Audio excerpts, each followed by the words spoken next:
So, Christmas season 2018, I was making the rounds shopping for gifts when I happened to notice that Borderlands The Handsome Collection was only $15, and on a whim, I picked it up. I'd played 2 at launch in 2012, and then again when the Game of the Year edition came out like a year later, but I'd gotten the itch again and decided, yeah, hell, why not? The sequel got announced a few months later, so something must have been in the air, I guess. And the game's still really fun, but it's also fascinating. And the best way to explore that is through the top 5 most annoying characters in Borderlands 2. Just kidding, but also totally serious.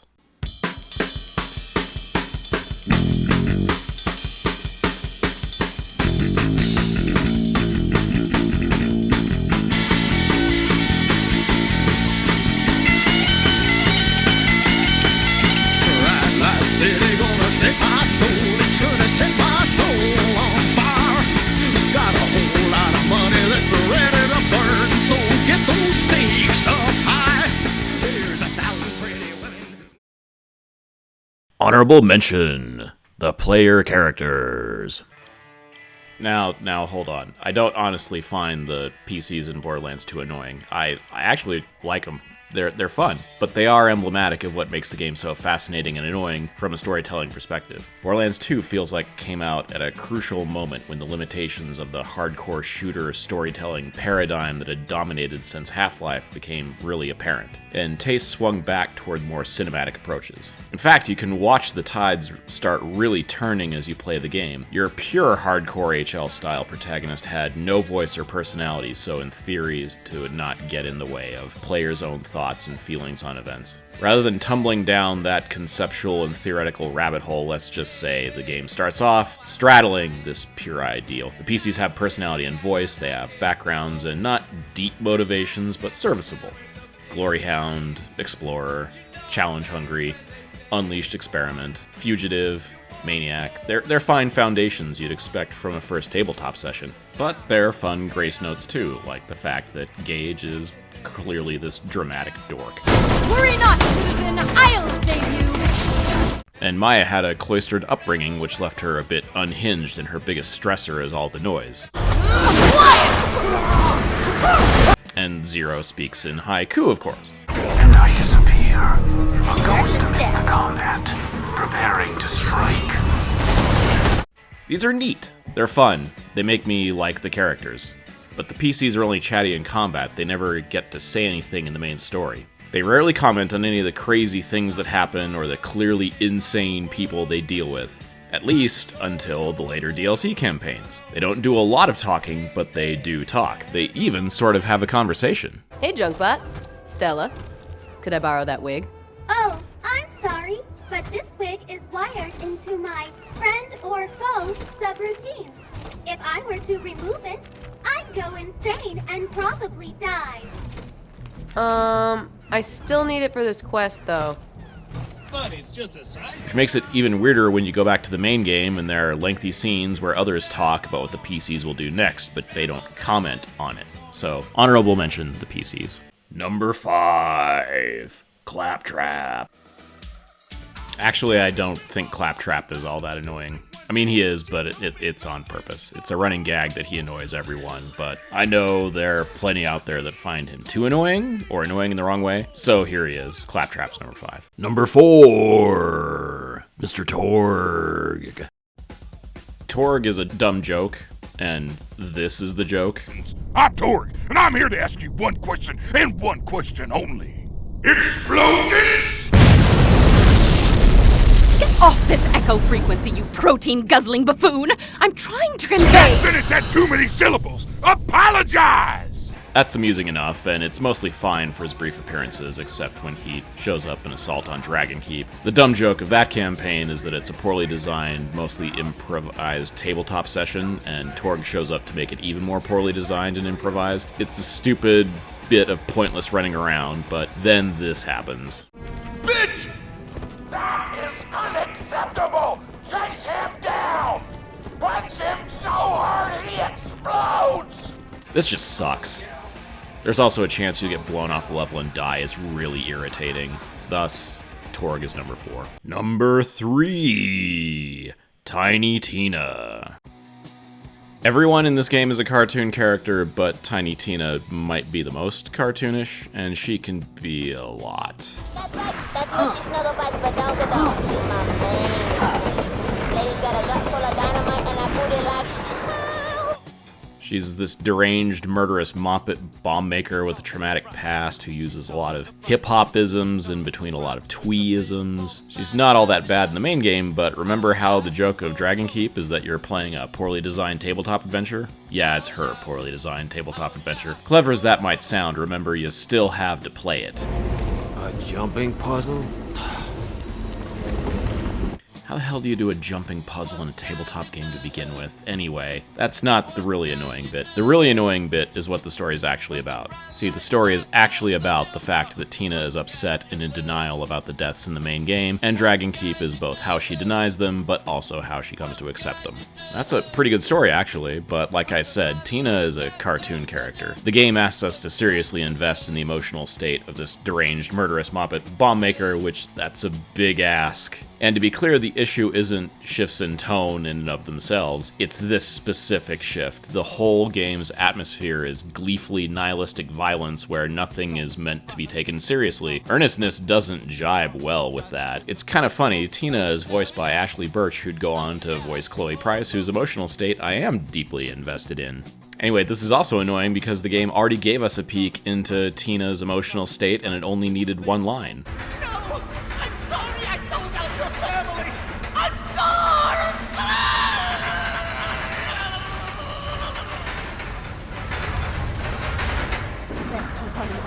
So, number 3, Tiny Tina. Oh, she also gets a bit where the writers brush off criticism by having another character they've written say they weren't racist, which, yeah, great. Dragon Keep is lucky it has cool grenades. Number 2, Handsome Jack. I'll give Handsome Jack that he's unique and memorable, but he's also just the worst. I think we're supposed to love to hate him, but he's lacking a critical ingredient. He never gets a comeuppance. I don't mean he never gets defeated, I mean that he never gets the moment where the heroes get him to shut the fuck up, like this recent instant classic. If we could speak alone, I can explain everything. Sometimes when I'm trying to understand a person's motives, I play a little game. I assume the worst. Delicious. Anticipation of this moment is why we love to hate villains we love to hate. You never get it with Jack. You can never get it with Jack, and you know because your protagonist is voiceless in the story. So you just get this tedious prick nattering in your ear for the entire game, constantly, with no chance he'll ever get a clap back. You can even get him to cut himself off. Hey, you like my speech? I was lying about the last part, by the way. I'm gonna spend a long time.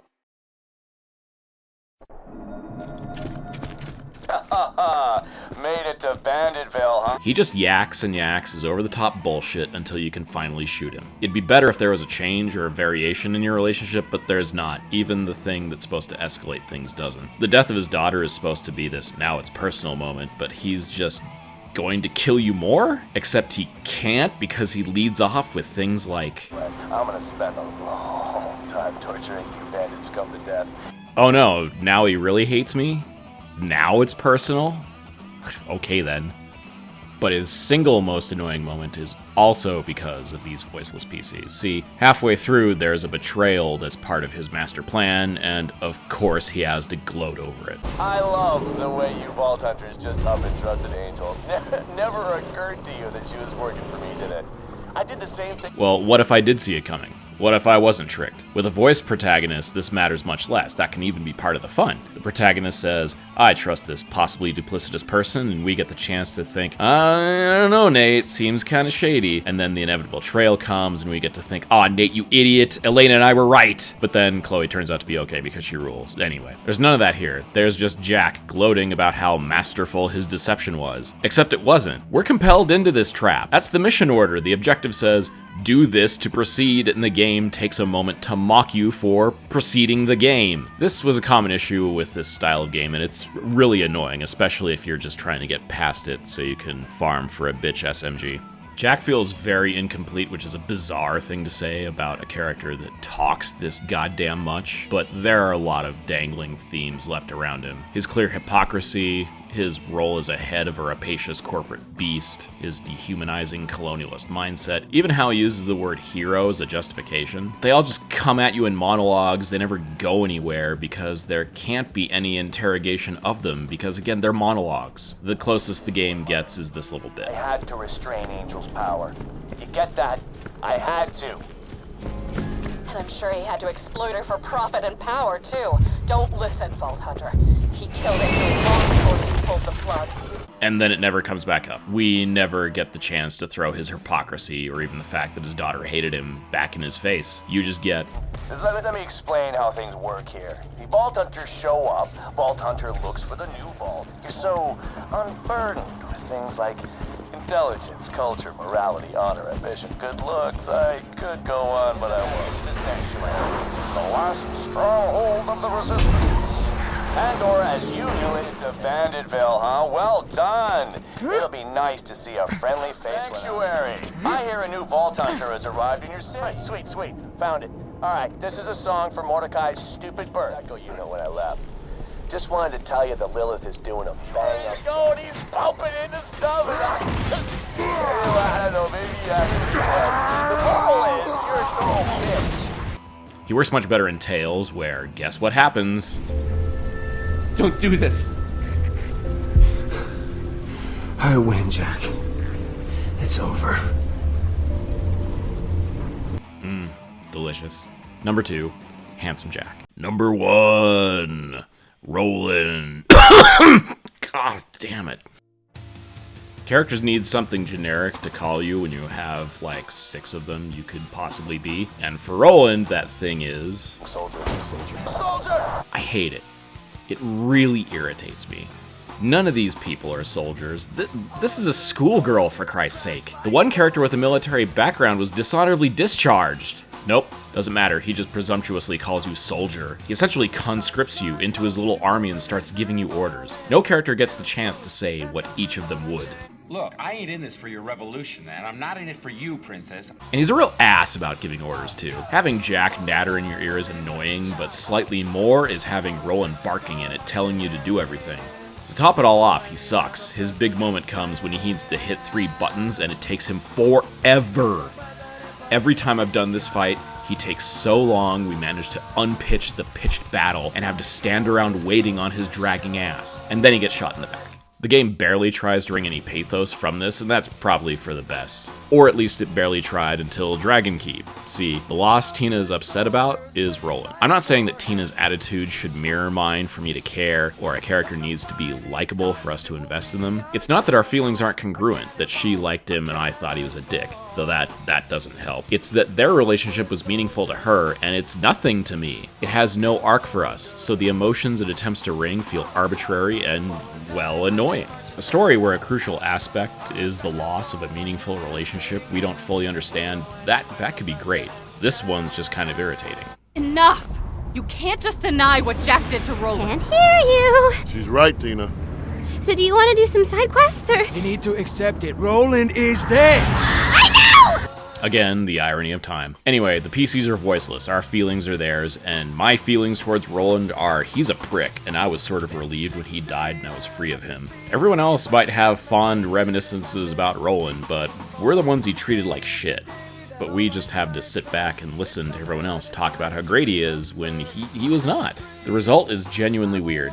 Even though it's a light joke that Tina turns Roland into a DM pet character, the guy who shows up with all the powers, and he beats the obnoxious fight, and all the other players are supposed to think he's amazing, but he just sucks up all the fun and engagement. That's also not a joke, because that's what he does in Dragon Keep. Except he doesn't save the day, and you still have to do the obnoxious fight yourself. Therefore, number 1, Roland.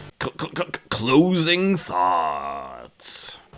So what's the point? Well, I think part of it is preservation.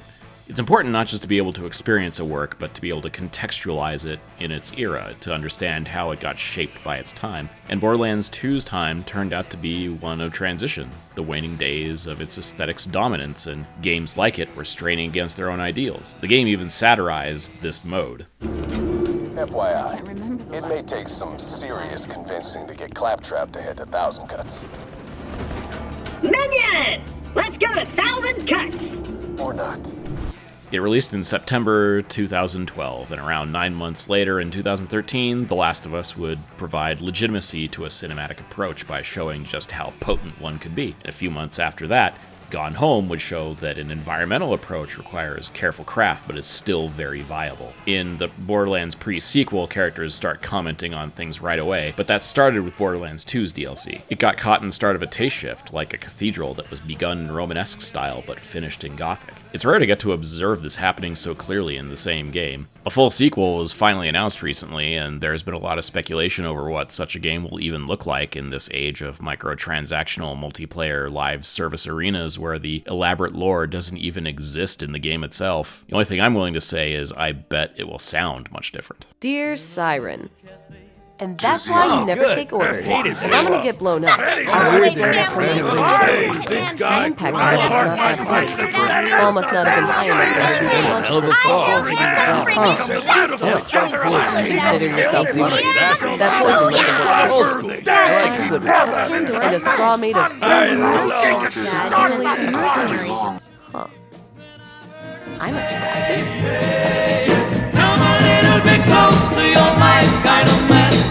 So big and so strong. Come a little bit closer. I'm all alone, and the night is so long. We started to dance in my arms. She felt so inviting.